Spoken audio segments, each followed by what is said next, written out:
The Fortune Men is based on a real-life miscarriage of justice which happened in Cardiff in 1952. It's a fictionalized account, taking those real people as inspiration.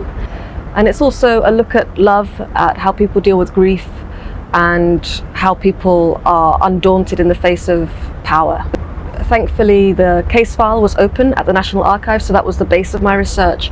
But then I also wanted to interview as many people as I could to bring to life what happened.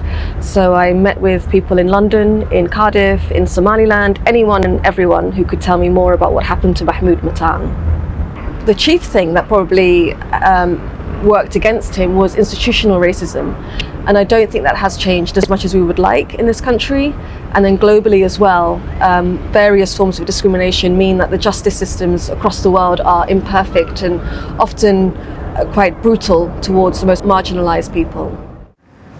Mahmoud stumbles over a loose cobblestone and corrects his balance self-consciously, looking left and right. He is paranoid that his steps look strange, flat-footed. His shoes are a size too big to allow room for the painful corns on his feet. You cannot look like prey here. You cannot show weakness, or your days are numbered like those of the Somali drunk the police beat to death last year. Mahmoud had learnt to do the black man's walk early on in Cardiff. To walk with his shoulders high, his elbows pointed out, his feet sliding slowly over the ground, his chin buried deep in his collar, and his hat low over his face, to give nothing away apart from his masculinity.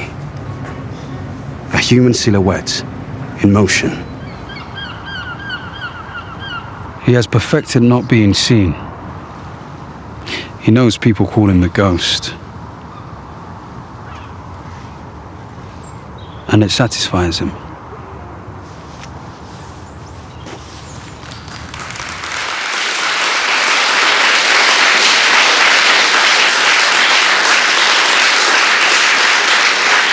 Rashid Ilmi reading from The Fortune Men by NADIIFO Mohammed.